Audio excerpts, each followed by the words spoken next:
आज भारतीय जनता पार्टी के कानपुर नगर लोकसभा सांसद रमेश अवस्थी ने चंद्रशेखर आजाद नवाबगंज में मैंगो महोत्सव समारोह का भव्य आयोजन किया। आम के शौकीनों ने महाबली, बीजू, आमपाली, मोदी मैंगो के आम का स्वाद का आनंद लिया। वित्त मंत्री सुरेश खन्ना, कैबिनेट मंत्री राकेश सचान, महापौर प्रेमिला पांडे ने भी शिरकत की। सचिन अवस्थी ने बताया कि आम महोत्सव का उद्देश्य कानपुर नगर की जनता को आम की प्रजातियों के बारे में जानकारी देना है। अजूबा आम काफी बड़ा होता है। इसमें मुख्य रूप से राकेश तिवारी, अन्नू अवस्थी, सुरेंद्र मैथानी, पत्रकार अवनीश दीक्षित, बालचंद्र मिश्रा, कमल सिंह यादव, जग महेंद्र अग्रवाल, दिलीप कुमार मिश्रा, मनोज शुक्ला, रविंद्र पाटनी आदि लोग मौजूद रहे। गीत संगीत का कार्यक्रम भी आयोजित किया गया, जिसमें नव युवक थिरकते नजर आए। सचिन अवस्थी का जन्मदिन धूमधाम से मनाया गया। सांसद रमेश अवस्थी ने आए हुए अतिथियों और नगर की जनता को धन्यवाद देते हुए कहा कि आम महोत्सव की धूम कानपुर से लेकर नई दिल्ली तक गई है। अगले वर्ष इस कार्यक्रम को और विस्तार रूप दिया जाएगा। हास्य कवि हेमंत पांडे ने काव्य पाठ से लोगों को हंसाते नजर आए। अन्नू अवस्थी ने भी मैंगो महोत्सव का आनंद लिया। हजारों लोगों ने शिरकत कर अलग अलग वैरायटी के आमों का आनंद लिया।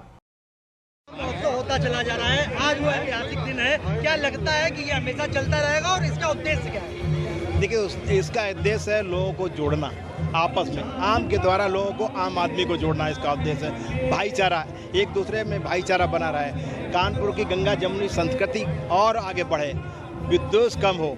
अब और साथ में जो आम उत्पादक किसान हैं, हम लोग चाहते हैं कि जो आम उत्पादक किसान हैं वो भी सम्मानित होते हैं हमारे कार्यक्रम में, उनको भी उत्साहित होते हैं और वो आम उत्पादन को और बढ़ावा देते हैं। बड़ी मेहनत से वो आम का उत्पादन करते हैं, तो हमारे कार्यक्रम में उनको भी सम्मान मिलता है। साथ में लोग जो कानपुर के हों, चाहे कहीं भी पूरे देश में, लोग जानते नहीं कि आम की कितनी वैरायटी होती है। आम फलों का राजा है और फलों के राजा के बारे में तो जानना चाहिए ना कि वो कितने प्रकार के फल होते हैं। तो आप समझो, यहाँ सैकड़ों प्रकार की प्रजातियाँ लगाई गई।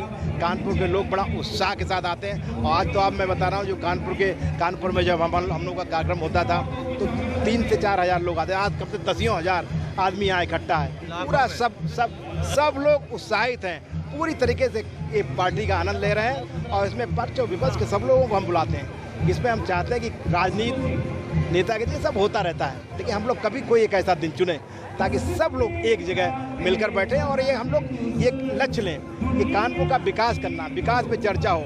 कि कानपुर का विकास के लिए सिर्फ एक मेरी जिम्मेदारी नहीं, सबकी जिम्मेदारी, सबका सहयोग होना चाहिए। और यही मेरा उद्देश्य है कि कानपुर का विकास हो, कानपुर भी विकसित भारत, विकसित कानपुर बने। क्यों, माननीय प्रधानमंत्री जी का सपना है कि भारत विकसित भारत बने। 2047 तक वो भारत को विकसित भारत बनाना चाहते हैं। हम भी उन्हीं की विजन को आगे बढ़ाते हैं, कानपुर को विकसित कानपुर बनाना चाहते हैं। इसके लिए हमें कानपुर के सभी वर्गों का सहयोग चाहिए, सभी लोगों का सहयोग चाहिए। और मुझे लगता है कि ये भी एक माध्यम है, ये भी एक प्लेटफार्म है। सब लोग इकट्ठे होते हैं, हम लोग चर्चा करते हैं। कानपुर के विकास के बारे में आज चर्चा हो रही है, विजन के बारे में चर्चा। सभी अधिकारी लोग भी हैं, कई विपक्षी दलों के भी लोग हैं, आम जनमानस है, हर क्षेत्र का व्यक्ति। आप पत्रकार साथी, हमारे सभी लोग, मुझे लगता है सभी पत्रकार साथी उपस्थित हैं, उनका भी मैं विशेष रूप से धन्यवाद देना चाहता हूँ कि कानपुर में उन्होंने पूरी तरीके से हम लोग का सहयोग किया। और सहयोग ये भी कि सही को सही दिखाया उन्होंने। और जो भी ये नैरेटिव जो लोग बना रहे थे, विपक्षी गठबंधन के लोग, वो नैरेटिव को उन्होंने खत्म किया और जो वास्तविकता है उसको परोसा है। और यही कारण रहा है कानपुर में हम लोगों ने एक बड़ी जीत हासिल की। सर, ये मैंगो पार्टी 17 सालों से चली आ रही होती हुई और आम जनमानस बराबर इससे जुड़ता जा रहा है, वो आज जो यहाँ पर दौर है वो देखने को मिल रहा है। इसी पब्लिक ने आपको संसद पहुँचाया, तो यहाँ की पब्लिक के लिए क्या योजनाएं हैं और क्या मिलने वाला है? देखिए, निश्चित रूप से यहाँ की पब्लिक नहीं, कानपुर के लिए हमारी बहुत बड़ी योजनाएं हैं। कानपुर विकसित कानपुर बने, इसके लिए हम लोग लक्ष्य है। मैंने कहा बहुत जल्दी हम लोग सबको सुझाव ले भी रहे हैं, आगे भी एक प्लेटफॉर्म तैयार किया जा रहा है ताकि सब लोग, आम जनमानस, कानपुर के विकास के लिए अपना सुझाव दे। उन सुझावों के आधार पर हम लोग उस पूरा प्रस्ताव बना के ले जाने वाले हैं, माननीय प्रधानमंत्री जी के बाद, माननीय मुख्यमंत्री जी के बाद। और लेकिन जो चीज़ें हमारे प्रोजेक्ट में, चाहे यातायात की समस्या हो, रेलवे का एलिवेटेड ट्रैक हो, चाहे फ्लाईओवर हो, या और भी चीज़ें जो हों, चाहे ग्रीन पार्क का मैच हो, इन चीज़ों पे हम लोगों ने काम चालू कर दिया। और आपको बहुत ही जल्दी रिजल्ट दिखेंगे। कानपुर का विकास चालू हो गया है। कानपुर के विकास के पहिए की गति माननीय प्रधानमंत्री के नेतृत्व में, माननीय मुख्यमंत्री जी के नेतृत्व में बढ़ी है और अब इस गति को बहुत जल्दी और बढ़ाना है हम लोगों को। और आपको बहुत विदिन 6 मंथ और आप देखेंगे बहुत जल्दी अगले महीने में आपको लगता है कोई प्रोजेक्ट जो हमारे पेंडिंग हैं उन बहुत जल्दी गति से काम कर रहे हैं। माननीय अश्विनी भूषण जी को मैं बहुत बहुत धन्यवाद देना चाहता हूँ कि उन्होंने कहा कि बहुत जल्दी हम आपका जो रेलवे का एलिवेटेड ट्रैक है उसको हम पूरा करने जा रहे हैं। उनसे भी मिला, माननीय नितिन गडकरी जी से मिला, उन्होंने भी कहा जो भी कानपुर में जितना भी आपको फ्लाईओवर की जरूरत है, जो भी कानपुर के विकास के लिए हमारे विभाग की जरूरत है, हम सब पूरा करने को तैयार हैं। आप सिर्फ बताइए कि करना क्या है। कानपुर का विकास हमारी प्राथमिकता में है, कानपुर का विकास माननीय प्रधानमंत्री की प्राथमिकता में, कानपुर का विकास माननीय मुख्यमंत्री की प्राथमिकता में।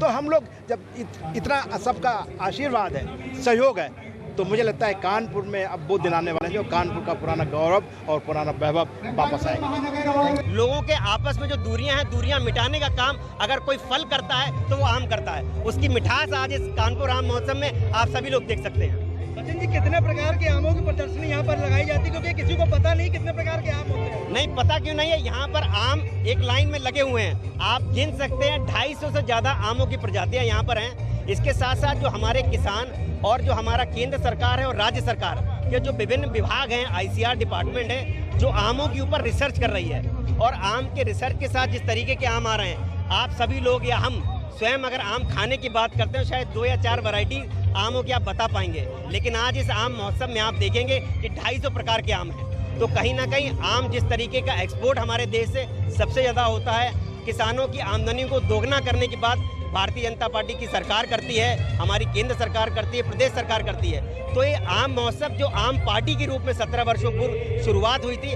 आज एक महोत्सव का रूप ले चुका है और किसानों को इससे बहुत लाभ मिलता है। उसके साथ साथ सबसे बड़ा जो उद्देश्य आज इस मैंगो पार्टी में जो हम मानते हैं कि हम सफल हुए जिसको करने में, कि आम जो सबको जोड़ने का काम कर रहा है, सभी जाति धर्म के लोगों, सभी समाज के लोगों और हर पार्टी का व्यक्ति आज इस आम महोत्सव में उपस्थित है। ये लगता है आम ने सबको जोड़ने का काम किया है और हमारे पिता आदरणीय रमेश अवस्थी जी ने जो प्रयास किया था सबको जोड़ने का, तो यहाँ पर सबको जोड़ने के बाद हमें लगता है हमारा वो प्रयास कहीं ना कहीं सफल होता है।